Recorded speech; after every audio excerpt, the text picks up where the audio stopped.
Morning light filtered through the curtains of the Alpha's quarters. No, our quarters now.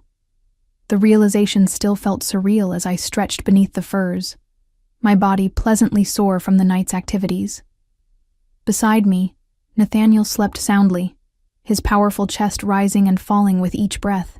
I allowed myself a moment to study him, to trace the lines of his face with my eyes. In sleep, the hardness that marked him as Alpha softened, revealing the man beneath the mantle of leadership. The events of the past 2 days had transformed my life completely. From pack outcast to Luna, from the broken wolf to the Alpha's mate. The mating bond hummed between us, a warm, steady presence in my mind that reassured me this wasn't some elaborate dream from which I would cruelly awaken. I slipped from the bed carefully, not wanting to disturb him. He needed rest after everything. The battle with the Black Claws, the ceremony, the confrontation with Kira and her father, and the passionate night that had followed. My cheeks warmed at the memory as I pulled on a simple robe that had been laid out for me, another reminder that my life had irrevocably changed. The soft fabric was finer than anything I'd ever worn before. Moving to the window, I gazed out at the Silvercrest territory. From the Alpha's quarters high on the ridge, I could see most of our settlement below. Pack members were already moving about, rebuilding what had been damaged in the attack, carrying on with daily tasks. Did they know that everything had changed? That I was now their Luna? A soft knock at the door drew my attention. I hesitated, glancing back at Nathaniel, who hadn't stirred. Another knock, slightly more insistent. Whoever it was wouldn't go away. Tightening the robe around me, I moved to the door and opened it just enough to see who stood on the other side. Aunt Marin's familiar face greeted me, her eyes widening slightly at my appearance. I suddenly became very aware of my disheveled hair and the marks on my neck that Nathaniel's passionate attention had surely left. "Luna," she said, her voice catching on the title. "I apologize for disturbing you, but there are matters that require attention." "Aunt Marin, please, it's still me," I whispered, slipping out into the hallway and pulling the door closed behind me. "You don't need to call me Luna when we're alone." Her weathered face softened with affection, before hardening again with urgency. "The pack is unsettled. Rumors are spreading. Some are saying the Black Claws attacked because they learned of Nathaniel's intention to choose you, that your condition will weaken our bloodlines. Kira's father is gathering support." My stomach tightened with anxiety. "What do you suggest?" "You need to be seen, not hiding away in the Alpha's quarters, but out among the pack, performing the duties of Luna." She took my hands in hers. "I know this is overwhelming, but you must establish yourself quickly. There's no room for hesitation." I nodded, drawing strength from her conviction. "I'll dress and come with you." "No." A deep voice rumbled from behind me. I turned to find Nathaniel standing in the doorway, wearing only loose sleeping pants, his impressive torso bare. "We will go together." Aunt Marin immediately lowered her eyes in deference. "Alpha, I didn't mean to wake you." "You didn't," he said, his gaze softening as it fell on me. I woke the moment Lyra left my side. Something warm unfurled in my chest at his words, at the possessive tenderness in his tone. The mating bond was still new, raw, and powerful between us. "Give us a moment to prepare," Nathaniel told Aunt Marin. "We'll meet you in the Great Hall." After she departed, Nathaniel pulled me back into our quarters, closing the door behind us. "How are you feeling?" he asked, his hands cupping my face with surprising gentleness for one so strong. "Overwhelmed," I admitted honestly. "Yesterday I was serving wine at the ceremony. Today I'm Luna. I don't know the first thing about leading a pack." His thumb traced my cheekbone. "You know more than you think, and what you don't know, I will teach you." He pressed his forehead against mine. "But never doubt that you belong at my side, Lyra. The bond between us proves it. The bond." I could feel it now, a warm thread connecting us, allowing me to sense his emotions, his confidence, his desire, his fierce protectiveness. "Can everyone tell?" I asked softly. "That we've completed the bond?" "Yes," he said simply. "Your scent has changed. It's merged with mine. Every wolf in the pack will know the moment they catch your scent that you are mine and I am yours." I took a deep breath, drawing courage from his certainty. Then we should face them together. We dressed quickly, Nathaniel in his alpha attire of dark leather and I in a dress that had been brought to his quarters for me, midnight blue with silver embroidery around the neckline, Luna colors. As he fastened a silver chain around my neck, from which hung a larger version of my mother's crescent moon pendant, I caught my reflection in the mirror and barely recognized myself. "A gift," he said, his hands resting on my shoulders as he stood behind me. "To mark your new position, the crescent has been the symbol of the Luna in our pack for generations." I touched the pendant, emotion tightening my throat. "It's beautiful, as are you," he murmured, pressing a kiss to the sensitive spot behind my ear. I leaned back against him, drawing strength from his solid presence. "I'm ready." Together, we walked through the halls of the pack house, the center of our community where meetings were held, where judgments were passed, where celebrations took place. Pack members stopped and stared as we passed, some lowering their eyes in respect, others watching with open curiosity or poorly disguised disapproval. In the Great Hall, several council members had gathered, including Aunt Marin. Elder Vargas was there too, her ancient face creased with concern. And at the far side of the hall stood Kira, her father, and several of their supporters. "Alpha," Elder Vargas greeted, her eyes flicking to me before returning to Nathaniel. "Luna." The title sent a shiver through me, still foreign to my ears. "You've called this meeting," Nathaniel said, his voice carrying easily in the large space. "Speak your concerns." Damon stepped forward, his posture rigid with barely contained anger. "The Black Claws have sent a messenger. They say they will return in greater numbers unless we meet their demands." "What demands?" Nathaniel asked, his expression giving nothing away. "Territory, the eastern hunting grounds, and access to the river." Damon's eyes narrowed.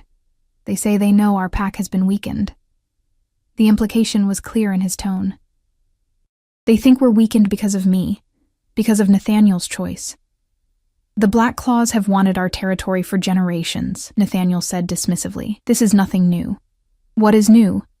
Kira interjected, stepping forward. "Is that they specifically mentioned your choice of Luna in their message.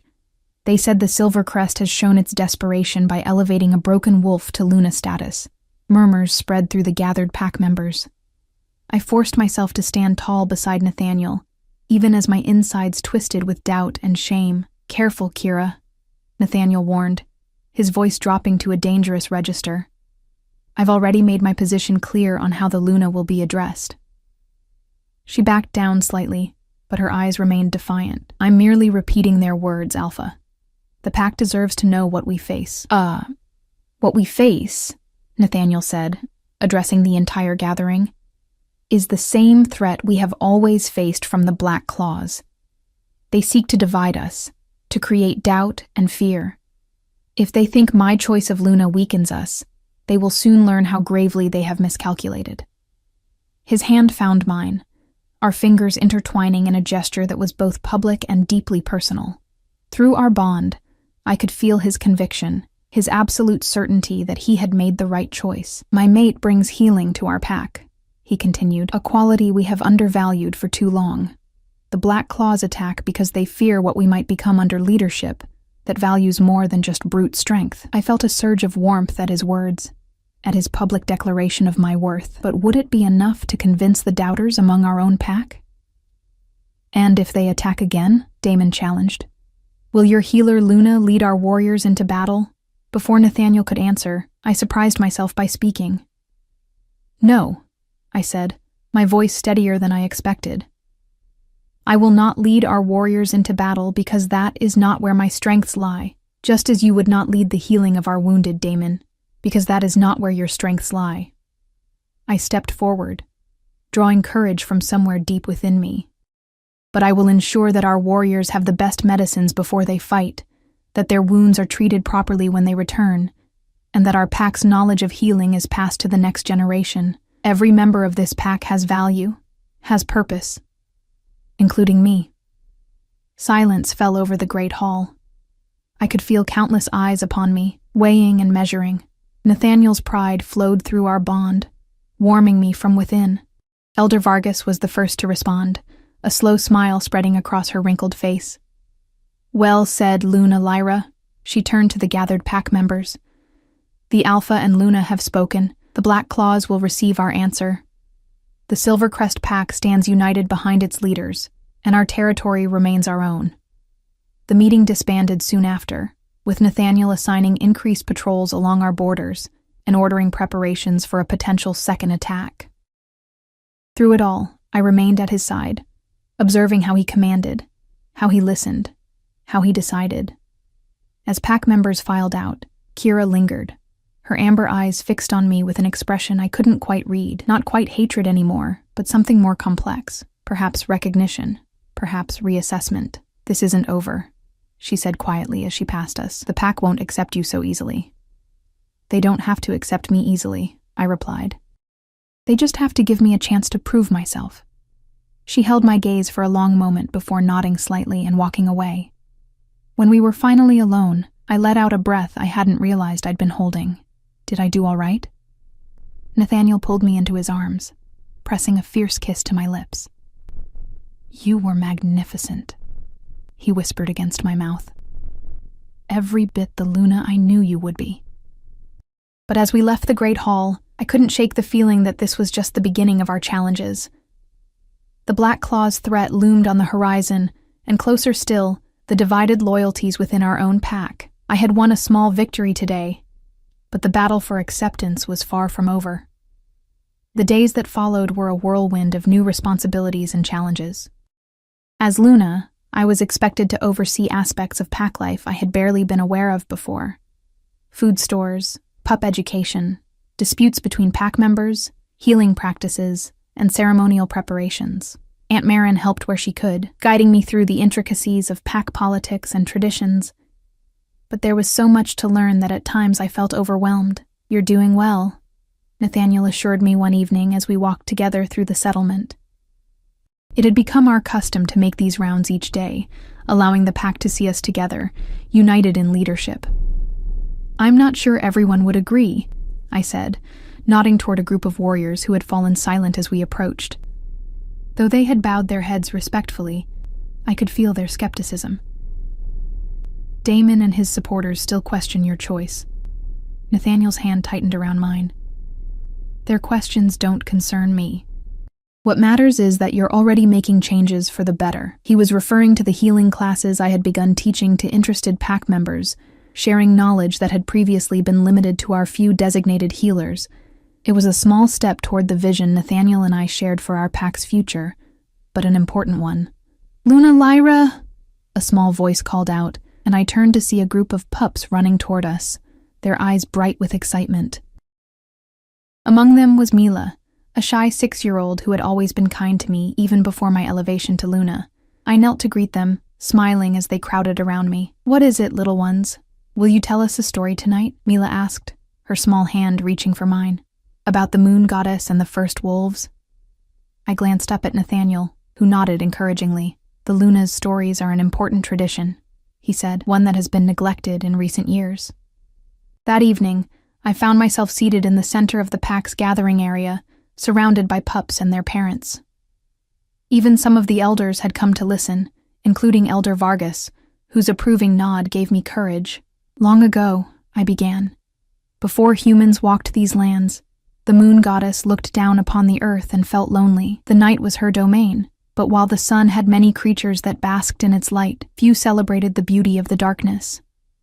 I wove the tale as my mother had once told it to me, of how the moon goddess had created the first wolves to be her companions, gifting them with the ability to shift between forms so they could better understand both worlds, the wild freedom of the wolf and the thoughtful creativity of the human. "But the first wolves were arrogant in their power," I continued, conscious of the adults listening as much as the children. "They began to value only strength and dominance, forgetting the moon goddess's true gifts, compassion, community, and balance. Saddened by what her children had become, the goddess diminished their powers, making their shifts painful and difficult, a reminder of the humility they had lost." I could feel tension among some of the adults, particularly Damon and his supporters. This version of the tale emphasized different values than the one usually told, which focused on the power and hunting prowess the goddess had bestowed. It wasn't until a young she-wolf, small and seemingly weak, showed mercy to an injured human child that the goddess began to restore her favor. "This one remembers," the goddess said. "This one understands that true strength lies not in dominance, but in protection, not in harm, but in healing." Mila gazed up at me with wide eyes. "Was she the first Luna?" she asked. I smiled, touching the crescent pendant at my throat. "Yes, little one. The moon goddess marked her with her symbol, the crescent moon, and paired her with the strongest alpha, creating balance between them. Together, they led their pack with wisdom and compassion, establishing the traditions we follow to this day." As I finished the story, I became aware of Nathaniel watching me from the edge of the gathering, his amber eyes warm with pride and something deeper, more intimate. Through our bond, I could feel his approval, his certainty that he had chosen correctly, but not everyone shared his conviction. As the gathering dispersed, I overheard Damon speaking to several warriors. "Pretty stories don't protect territory," he muttered. "When the Black Claws come again, and they will, we'll need strength, not compassion." His words troubled me, but before I could dwell on them, Elder Vargas approached, her ancient face creased in a smile. "Well told, Luna," she said. "It has been too long since that version of our origin story was shared." "There are different versions?" I asked, surprised. She nodded, her eyes twinkling. "Many. Each Alpha and Luna pair shapes the telling to reflect their values. Your predecessor, Alpha Thorn's mother, preferred tales of conquest and power. Before her, other versions emphasized different virtues: cunning, loyalty, adaptability." "And what do you think of my version?" I asked hesitantly. "I think," she said, laying a gnarled hand on my arm, "that it is exactly what our pack needs to hear right now. A reminder that we have strayed from balance." Her approval warmed me, but it wasn't enough to dispel my uneasiness about Damon's continued opposition. As Luna, I was supposed to unite the pack, not divide it further. Later that night, as Nathaniel and I prepared for bed, I shared my concerns with him. "Damon and his supporters will never accept me," I said, brushing my hair before the mirror. "Perhaps we should consider some compromise. Some way to include them more directly in decision-making." Nathaniel's reflection appeared behind mine, his expression serious. "Inclusion is one thing. Allowing them to undermine your authority is another." He took the brush from my hand, continuing the gentle strokes through my hair. "Damon has always craved power. He saw Kira's potential mating to me as his path to greater influence. And now he feels cheated of that opportunity," I said softly. "Yes." Nathaniel set the brush down, his hands coming to rest on my shoulders. "But that doesn't mean we should appease him. Some pack members will take longer to accept change than others. Some may never accept it fully." I turned to face him, troubled by his certainty. What if their resistance threatens pack unity? The Black Claws will exploit any division among us. His expression softened as he cupped my face. My fierce, compassionate Luna, always looking for the path of healing. He pressed his forehead to mine. "I promise you, we will find a way to bring the pack together. But we cannot sacrifice our vision to do so." That night, I dreamed of running through the forest, but unlike previous dreams where my transformation had been complete and painless, this time I was caught between forms, neither fully human nor fully wolf. I was trying to reach something important, something vital to the pack's survival, but my misshapen limbs slowed me down, held me back. I woke with a gasp, my heart pounding. Beside me, Nathaniel stirred immediately, his arm tightening around my waist. "What is it?" he murmured, instantly alert despite being pulled from deep sleep. "Just a dream," I whispered, trying to slow my breathing. He pulled me closer, his warmth seeping into me, chasing away the lingering chill of the nightmare. "Tell me." I described the dream, my voice catching as I recalled the frustration and fear of being trapped between forms. "It's my old insecurities," I concluded. "My fear that I'm not enough, that my inability to shift properly will ultimately harm the pack." Nathaniel was quiet for a long moment, his hand making soothing circles on my back. Or perhaps, he finally said, it's a message from your subconscious about being caught between your old life and your new one, between who you were and who you're becoming. His interpretation resonated with me. I had been trying to serve as Luna, while still thinking of myself as the broken wolf, the outsider. Perhaps I needed to embrace my new identity more fully, to stop seeing myself through the lens of my past. When was the last time you tried to shift? He asked suddenly. I stiffened in his arms. You know I can't. I know it's been painful and incomplete in the past, he corrected gently. But much has changed. You've changed. The mating bond might have affected your ability. Hope fluttered in my chest, fragile and frightening. Do you really think so? I think it's worth trying, he said.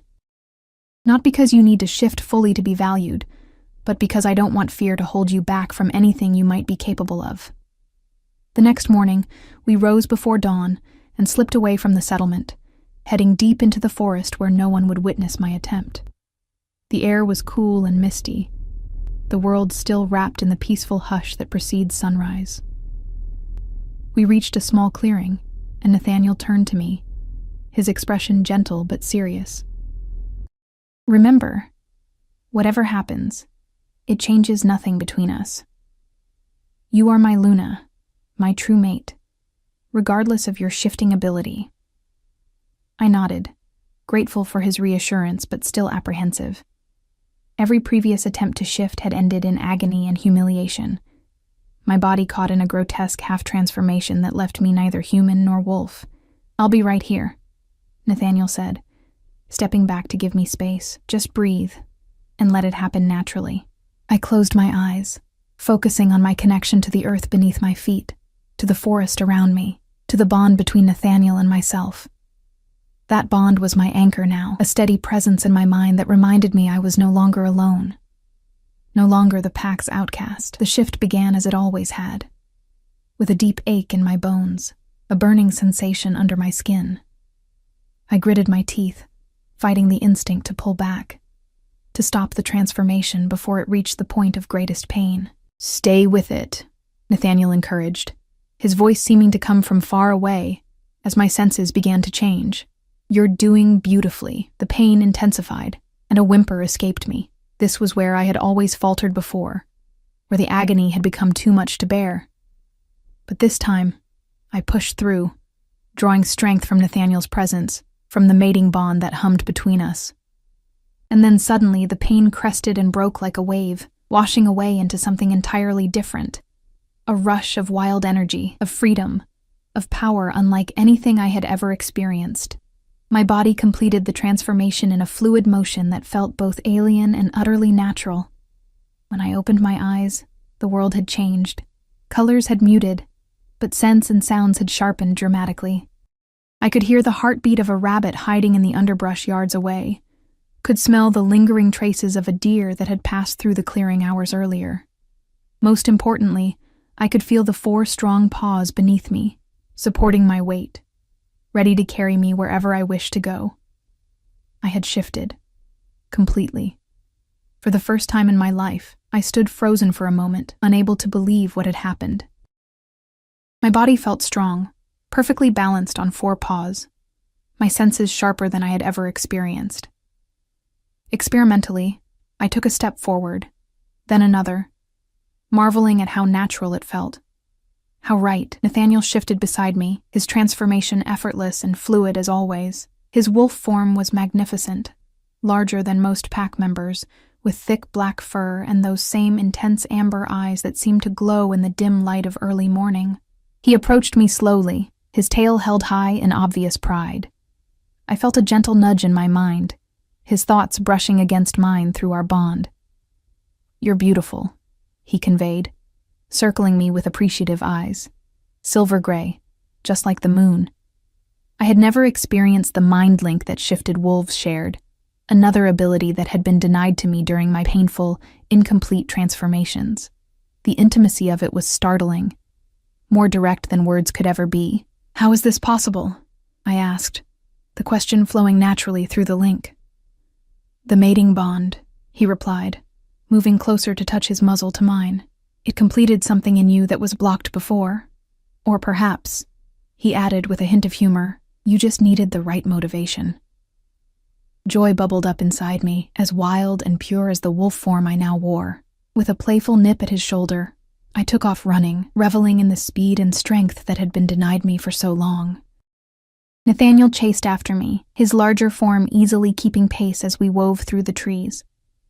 We ran for what felt like hours, our paws barely touching the ground as we explored our territory together. Through the bond, I could feel his delight in my joy, his pride in my accomplishment. For the first time in my life, I felt truly whole, truly part of the world I had been born into but never fully experienced. Eventually, we circled back toward the settlement, shifting back to human form at the edge of the forest. The transformation back was easier than I expected, a smooth transition that left me breathless but exhilarated, standing naked in the growing light of dawn. Nathaniel pulled me into his arms, his eyes shining with emotion. "I knew you could do it," he murmured against my hair. "I've always known there was nothing broken about you." We dressed quickly in the clothes we had left at the forest's edge and returned to the settlement hand in hand. I felt different, changed in ways that went beyond the physical experience of the full shift. A confidence had awakened in me, a certainty that perhaps I truly was meant to be Luna after all. As we approached the pack house, however, the sound of raised voices shattered our peaceful mood.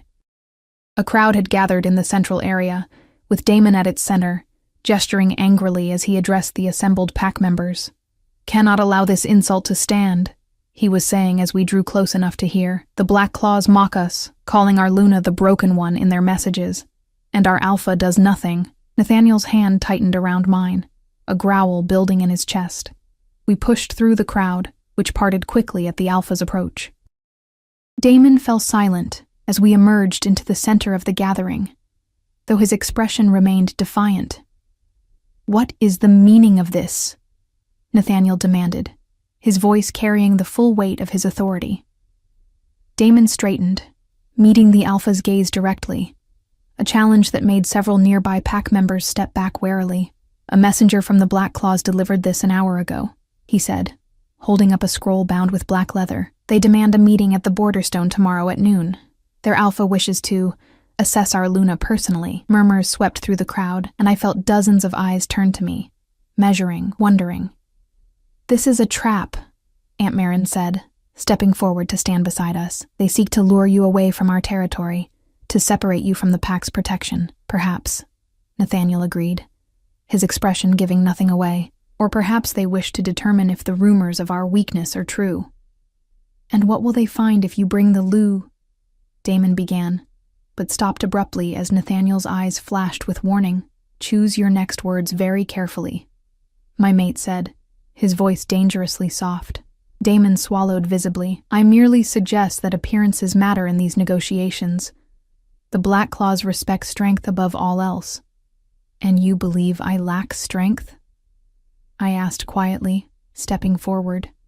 The movement felt different now, more confident, as if the morning's successful shift had altered something fundamental in how I carried myself. "I believe," Damon said carefully, "that your particular talents are not the kind that will impress Alpha Kaysir of the Black Claws." Before I could respond, Elder Vargas pushed through the crowd, her ancient face creased with concern. "There is something else," she said, her voice quavering with age but still commanding attention. "The messenger said that Alpha Kaysir has information about Elena Blackwood's death, information he will share only with the Luna." The words hit me like a physical blow. My mother's death had always been explained as a heroic sacrifice, protecting me during a rogue wolf attack. What could the Black Claws possibly know about it? "This is clearly manipulation," Nathaniel said, his arm coming around my shoulders protectively. "They seek to use your personal history to lure you into danger." I nodded, trying to hide how deeply the mention of my mother had affected me. "Of course," I agreed, a transparent tactic. But through our bond, Nathaniel could sense my turmoil, the questions awakened by Elder Vargas's words. Later, when we were alone in our quarters, he addressed them directly. "You want to meet with Kaysir," he said. Not a question, but a statement of fact. I sighed, sitting on the edge of our bed. I know it's probably a trap. I know they're trying to manipulate me. But if there's any chance he knows something about my mother's death, Nathaniel knelt before me, taking my hands in his. Your mother died protecting you from rogue wolves. That's what Marin told you, what everyone in the pack believes. Yes, but there have always been gaps in the story. Why were we alone in that part of the territory? Why didn't help arrive sooner, and why would the Black Claws even know anything about it? It happened within our borders, 15 years ago. He was quiet for a long moment, his thumbs tracing circles on the backs of my hands. We will meet with Kassir, he finally said. But not alone. I'll bring a contingent of our strongest warriors. And you... He hesitated, studying my face. You have a new strength now. I knew what he meant. My successful shift that morning had changed everything. If I could transform at will, I would have a protection I had never possessed before. I'll need to practice, I said, to make sure it wasn't just a one-time miracle. Nathaniel smiled, rising to his feet and pulling me up with him. Then let's practice now. We spent the remainder of the day in a secluded clearing behind the pack house, working on my shifting. The first few attempts were hesitant, my body remembering years of pain and failure. But with Nathaniel's patient guidance and the steady support of our bond, each transformation became easier, more natural. By sunset, I could shift nearly as quickly as he could, the process almost painless. In wolf form, I was smaller than most pack members, my fur a silvery gray that seemed to catch and hold the light. What I lacked in size, I made up for in speed and agility, darting around Nathaniel's larger form with playful ease. You're a natural, he told me through the mind link as we rested in the gathering dusk, both still in wolf form. As if your body has been waiting all these years to be freed. Perhaps it has, I replied, still marveling at the ease with which our thoughts flowed between us. Perhaps I just needed to believe it was possible. We shifted back as darkness fell completely, dressing quickly in the cool evening air. As we walked back to the pack house, I noticed several pack members watching us from a distance, their expressions hard to read in the dim light. Word has spread about your shift, Nathaniel said quietly. News travels fast in a wolf pack. Will it make a difference? I asked. Will they accept me more readily now that I can shift properly? For some, yes, he admitted. Those who judged you solely on that ability will have to find other reasons to doubt you now. And Damon's faction? Kira? Nathaniel's expression hardened. They will find that shifting ability was never their true objection to you. They resent any challenge to the old hierarchy, any change to their understanding of power. Inside our quarters, we found Aunt Marin waiting, her face tight with worry. You're meeting with the Black Claws, she said, without preamble. Is that wise? Perhaps not, I acknowledged, moving to embrace her. But necessary. She held me at arm's length, studying my face. Something's different about you. I couldn't help the smile that spread across my face. I shifted today. Completely. Her eyes widened, filling with tears. Oh, Lyra, she whispered. Your mother would be so proud. The mating bond made it possible, I explained, glancing at Nathaniel with warmth. It's as if it completed something in me. Aunt Marin nodded, wiping away her tears. The old stories speak of such healing. True mates can strengthen each other in unexpected ways, which is why we must face Kassir together, Nathaniel said, returning to the more pressing matter. Whatever he knows or claims to know about Elena's death, we will hear it as Alpha and Luna, united. Aunt Marin's expression grew troubled again. Be careful, she warned. Kassir is cunning, and the Black Claws have coveted our territory for generations. He wouldn't request this meeting without a purpose that serves him. After she left, I spent a restless night in Nathaniel's arms. My dreams filled with fragments of memory. My mother's face, the silver pendant she had given me, now replaced by the larger Luna crescent I wore. The sound of her voice telling me stories of the moon goddess and her wolves, and threaded through these tender memories, darker images, flashes of blood on snow, the sound of snarling, my mother's voice raised in fear rather than comfort. I woke before dawn, my heart pounding. Beside me, Nathaniel stirred immediately, attuned to my distress through our bond. What is it? He murmured, pulling me closer. Dreams, I whispered. Memories, perhaps, of the day my mother died. He was fully awake now, propped on one elbow to look down at me. What do you remember of that day? I closed my eyes, trying to focus on the fragmented images. Not much. I was only 7. We were in the far northeastern section of the territory, gathering herbs.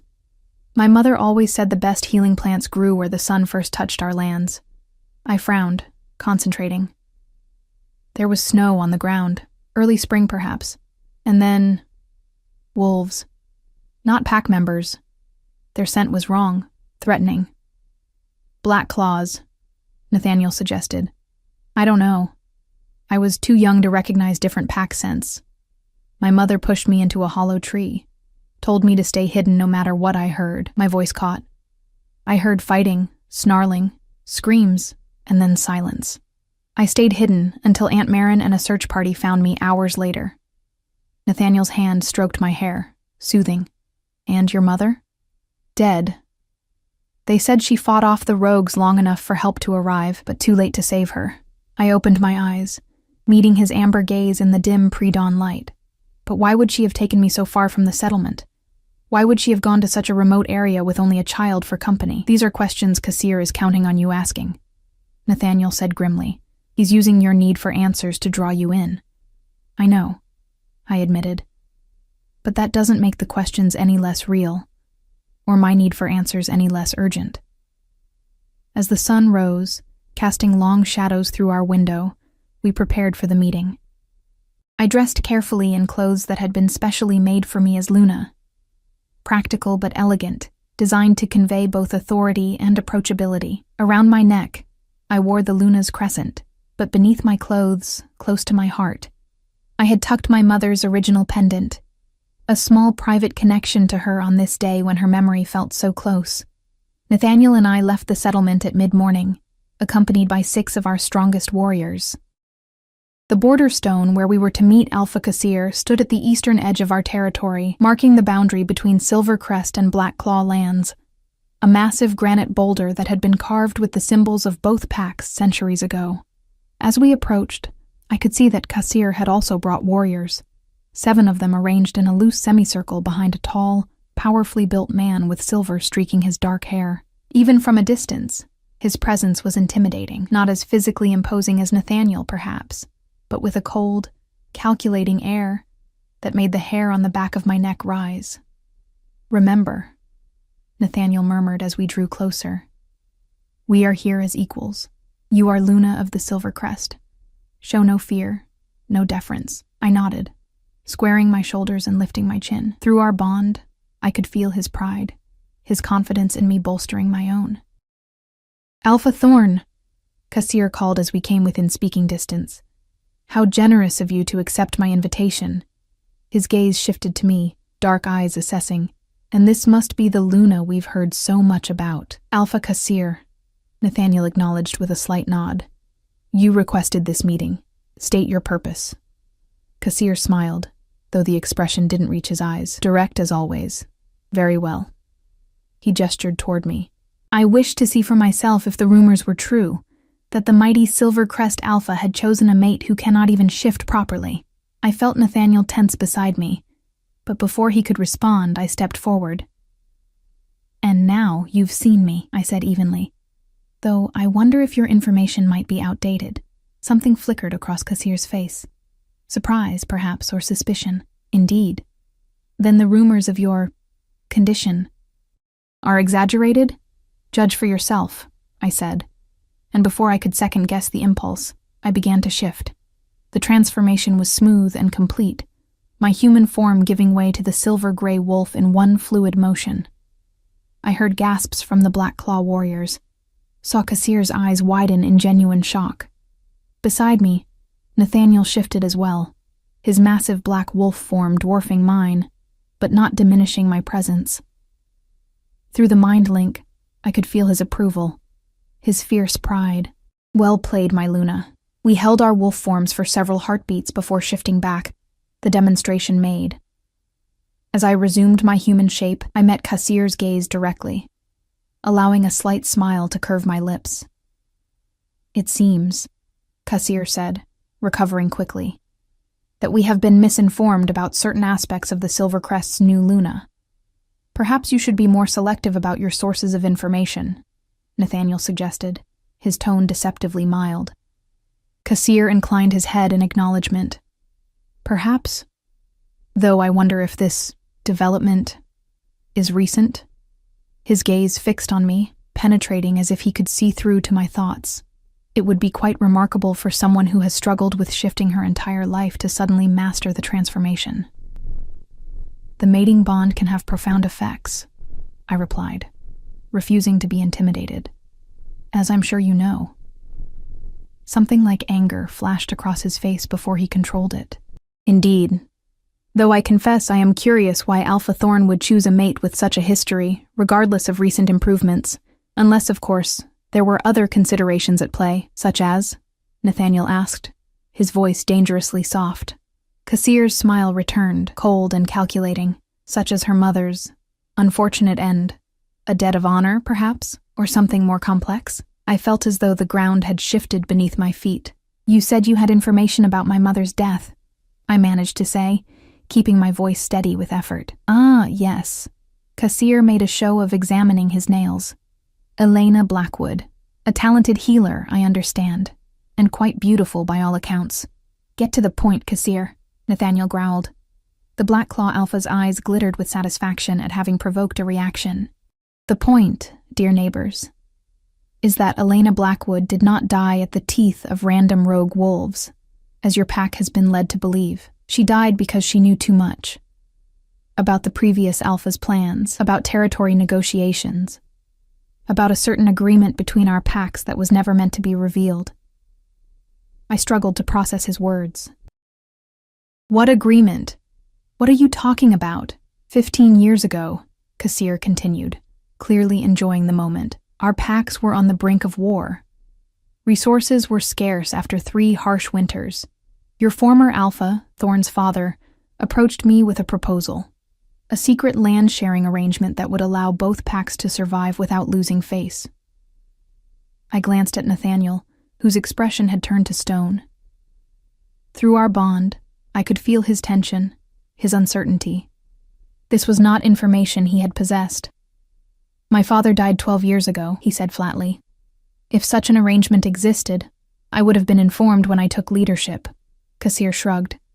The arrangement died with Nathan Thorn, and with your mother, he added, looking at me.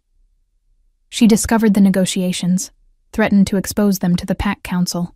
It would have destroyed your father's authority, he told Nathaniel.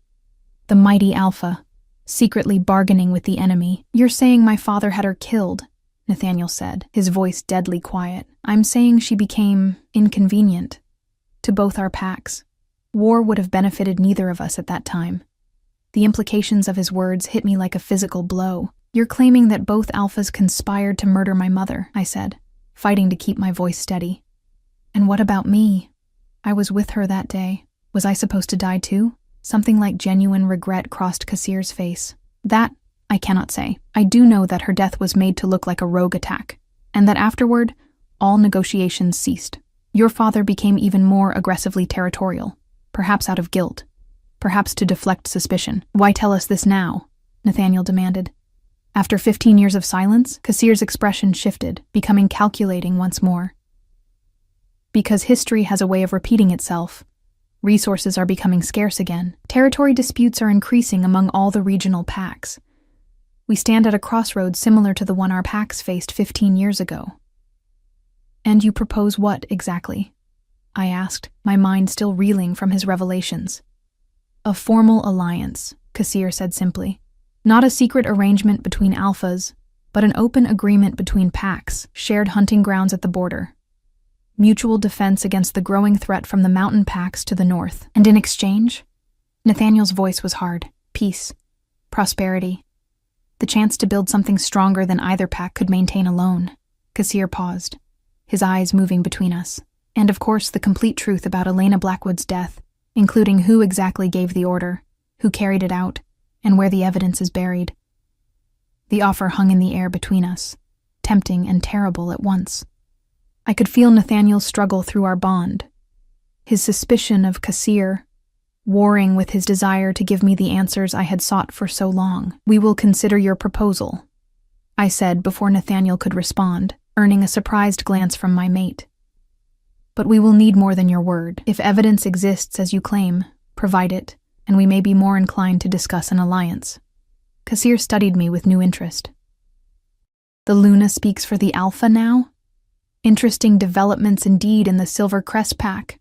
"The Luna speaks with me," Nathaniel corrected, his hand finding mine, "as it should be between true mates." A shadow passed over Kassir's face at that. 3 days, he said after a moment. "I will provide what evidence I can in 3 days' time. Return here at noon, and come alone. Both of you. This matter is delicate enough without warriors hovering at our backs." "We will return," Nathaniel agreed.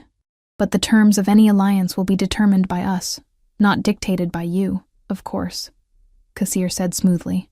"I would expect nothing less from the son of Nathan Thorne." The barb was subtle, but clear. A reminder of the accusations he had just leveled against Nathaniel's father. I felt my mate's anger surge through our bond, but he controlled it masterfully, giving no outward sign of the emotion. We departed without further exchange, walking back toward our territory in tense silence. Only when we were well away from the border stone did Nathaniel speak. "You believe him?" he said, not a question, but an observation. "I don't know what to believe," I admitted. "But there have always been inconsistencies in the story of my mother's death. Why she would take a 7-year-old child to the furthest reaches of our territory. Why help arrive too late to save her, but in time to find me? My father was cold, calculating, often cruel," Nathaniel said quietly. "But murder? Conspiracy with our greatest rival? That seems—" He trailed off, unable to finish the thought. "Impossible," I suggested, "or just difficult to accept." He looked at me, pain evident in his amber eyes. "If Kassir is telling the truth, then my father's legacy is even darker than I thought. And your mother's death is partly my bloodline's responsibility." I stopped walking, turning to face him fully. "Listen to me, Nathaniel. Whatever your father may or may not have done has no bearing on who you are, on what we are building together. If my mother was murdered for knowing too much, then the truth needs to come to light, not to assign blame to the living, but to finally give her justice." His hand came up to cup my face, his touch gentle despite the storm of emotions I could feel through our bond. "And if the truth divides our pack further, if Damon and his supporters use this as proof that I'm unfit to lead, that my bloodline is corrupt, then we face that challenge together," I said firmly, "as Alpha and Luna, as true mates." When we returned to the settlement, we called a council meeting, sharing what Kassir had told us. Not with the entire pack, not yet, but with those whose wisdom and loyalty we trusted most. Aunt Marin, Elder Vargas, our head warrior Ren, and a few others. "This could be manipulation, a ploy to divide us," Ren pointed out after we had explained Kassir's claims. "The Black Claws have always been skilled at using psychological warfare." "True," Elder Vargas agreed, "but there were always questions about Elena's death. Questions that were discouraged. Under the previous Alpha's rule, Aunt Marin had remained silent throughout, her face pale, her eyes fixed on the table before her. Now, finally, she looked up. "There is some truth to what Kassir says," she admitted, her voice barely above a whisper. "Elena told me she had discovered something important, something that would change how the pack viewed Alpha Thorne.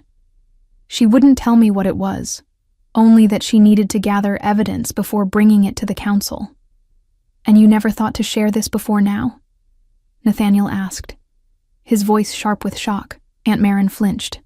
"After she died, after Lyra was found alone and traumatized, it seemed better to let it rest. What good would accusations against the Alpha have done? Especially with no evidence, no proof of anything beyond my sister's vague warnings." I reached across the table to take her hand. "You were protecting me," I said softly, "ensuring I would have a place in the pack, even if it was a tenuous one." She nodded, tears filling her eyes. If I had challenged the Alpha, claimed he was somehow involved in Elena's death, we both would have been driven out, or worse. Then we must discover the truth now, Nathaniel decided. For Elena's sake, for Lyra's, and for the future of our pack, we cannot build something new on foundations of lies and murder. The next 3 days passed in a blur of activity. While maintaining normal pack functions, we secretly set our most trusted warriors to investigate the circumstances of my mother's death. Old records were examined. Pack members who had been part of the search party were quietly questioned. The site of her death was revisited, and through it all, I continued to grow into my role as Luna, now with the added confidence of being able to shift fully. The pack's attitude toward me was changing, slowly in some cases, dramatically in others. The sight of me running in wolf form alongside Nathaniel had a powerful effect on those who had dismissed me as broken or defective. Even Kira seemed to be reconsidering her position. I found her watching me during a training session where I was teaching younger pack members about healing herbs, her expression thoughtful rather than hostile. "Your classes are popular," she said later, approaching me as I was gathering my materials. "Even my young cousins ask to attend." "They're open to everyone," I replied cautiously, unsure of her intentions. She nodded, hesitating before speaking again.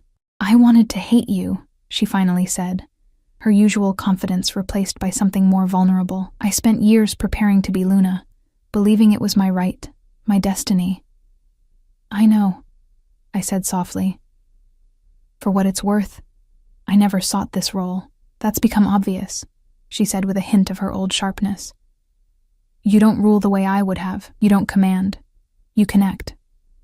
She looked away, studying the trees beyond the training area. I'm beginning to think that's not entirely a weakness. Coming from Kira, this was as close to an apology, to acceptance, as I was likely to get. I took it for the olive branch it was.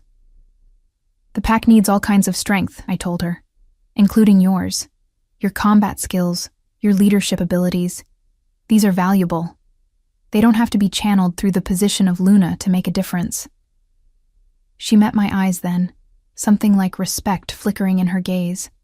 "Perhaps," she conceded. "My father may take longer to see that." "Some wounds require more time to heal," I agreed, thinking of Damon's continued resistance. "But healing is possible, if one is willing to try." On the morning of the 3rd day, as Nathaniel and I prepared to meet Kassir again, Ren arrived with urgent news. He had found an old pack member, now living in semi-retirement at the edges of our territory, who had been part of the search party that discovered me after my mother's death. "He says there was a message," Ren reported, his eyes bright with excitement. "A note hidden in the hollow tree where you were found. Your mother pushed it into your hand before hiding you, but in your state of shock, you had dropped it. The search party found it, but Alpha Thorn ordered it destroyed." "Except this pack member kept it," Nathaniel guessed. Ren nodded. "Out of loyalty to Elena, he says. He has kept it hidden all these years, afraid of the consequences if the Alpha discovered his disobedience. And now?" I asked, my heart pounding. "He has agreed to give it to you, Luna, only to you." We delayed our meeting with Kassir, sending a warrior to inform him that we would come at sunset, instead of noon. Then Nathaniel and I followed Ren to a small cabin at the northeastern edge of our territory, where an elderly wolf named Thomas lived alone. He welcomed us with nervous deference, his eyes lingering on me with something like wonder. "You look so much like her," he said softly. "Elena was kind to me when others were not. She healed a wound that would have left me crippled, when the Alpha had already written me off as useless. You were loyal to her," I said. "Even after her death," he nodded, moving to a loose floorboard in the corner of his simple cabin. "I knew that whatever she had discovered was important enough to get her killed." He lifted the board and removed a small oilskin packet, yellowed with age. "I couldn't destroy this, as the Alpha ordered, not without knowing why she died." With trembling hands, he passed the packet to me. Inside was a folded piece of parchment, the ink faded but still legible, my mother's handwriting, I realized with a jolt of recognition. I had seen it in the margins of healing texts she had annotated, books that Aunt Marin had saved for me. The note was brief, written in haste. "To the Council of the Silver Crest Pack. Alpha Thorn has secretly negotiated with Alpha Kasir of the Black Claws to share hunting territories without the knowledge or consent of either pack. This arrangement violates our most sacred laws. More concerning, I have discovered evidence that both alphas have agreed to eliminate any pack members who might oppose this plan. A list of names exists: council members, warriors, and others deemed problematic. My name is among them. If you are reading this, I have likely become the first victim of this purge. The evidence is hidden at the Dawn Rock, beneath the third stone from the western edge. Find it before they realize what I discovered. May the moon goddess protect our pack from those who would betray her children. Elena Blackwood. Silence fell as Nathaniel and I both absorbed the implications of the note. It confirmed the worst of Kasir's claims, and suggested even darker secrets yet to be uncovered. The Dawn Rock, Nathaniel said after a long moment.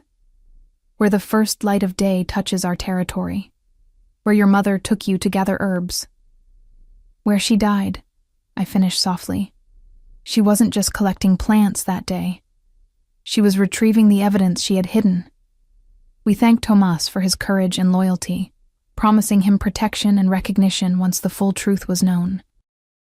Then, instead of heading to the border stone to meet Kasir, we gathered a small group of our most trusted warriors and made for the Dawn Rock. It took us nearly 2 hours to reach the site, a natural formation of stones on a small rise that caught the first rays of the morning sun. The place where my mother had died protecting me, or so I had always believed. Now I understood that she had died protecting the entire pack from a corruption at its very heart. The third stone from the western edge proved to be a flat, table-like rock that took 3 warriors to shift. Beneath it, protected by a small hollow in the earth, was another oilskin package, this one containing several documents, maps with territorial boundaries redrawn, signed agreements between Nathan Thorne and Kasir, and most damning of all, a list of pack members marked for removal should they pose obstacles to the plan. My mother's name was indeed on the list. So was Aunt Marin's. And most surprisingly, so was Nathaniel's, the Alpha's own son, apparently considered a potential threat to his father's authority. He would have had me killed, Nathaniel said, his voice hollow with shock as he stared at his name on the list. My own father. I took his hand, feeling his pain and betrayal through our bond. But he didn't get the chance, and now we know the truth about my mother, about your father, about the history that has shaped both our lives. As the sun began to set, we made our way to the border stone where Kasir waited. I could see from his expression that he had not expected us to arrive with evidence already in hand. So, he said, eyeing the documents we carried, you found it. Not because of anything you provided. Nathaniel replied coldly. You knew where to look all along. You could have given us this information immediately. But instead you played games, hoping to manipulate us into an alliance that would benefit the Black Claws. Kasir shrugged, unapologetic. Politics requires strategy. But now that you have your answers, perhaps we can discuss our mutual future more openly. I stepped forward, meeting his gaze directly. Here is what will happen. You will provide us with the names of everyone in your pack who was involved in my mother's murder. You will acknowledge your own role in this conspiracy, whatever it was. And then, perhaps we can discuss limited cooperation on specific issues, not a full alliance, but a beginning. Surprise registered on Kasir's face, followed by a calculating assessment. You speak boldly for one so new to power, Luna Lyra. I speak as someone who understands that the past cannot be changed, but the future is still unwritten, I replied. Our packs have been enemies for generations, locked in a cycle of mistrust and violence. That cycle began somewhere, perhaps it can end somewhere too. As the 3 of us stood at the border between our territories, with the truth of past betrayals finally brought to light, I felt a strange sense of completion. My mother had died seeking justice and protection for her pack. Now, as Luna, I had the power to fulfill her final mission, not through vengeance, but through transformation, through healing. Nathaniel's hand found mine, our fingers intertwining as we faced Kasir together. Through our bond, I could feel his pride, his love, his certainty that whatever challenges lay ahead, We would face them as one. The broken wolf, Kassir mused, his eyes on our joined hands. Except you were never truly broken, were you? Just waiting to become what you were always meant to be. I thought of my long journey from pack outcast to Luna, of the painful shifts that had marked me as different, of the night Nathaniel had chosen me above all others, seeing strength where others saw only weakness. I thought of my mother's courage, of Aunt Marin's quiet protection, of the silver crescent moon that had guided me home. No, I agreed softly, not broken, just becoming. And as the moon rose above us, full and bright in the darkening sky, I felt her light as a blessing, not just on me and Nathaniel, but on the new future we would build together for our pack. A future that honored all forms of strength, that valued healing alongside power, compassion alongside dominance. A future worthy of the Silver Crest pack, and of the Luna who had finally found her place within it.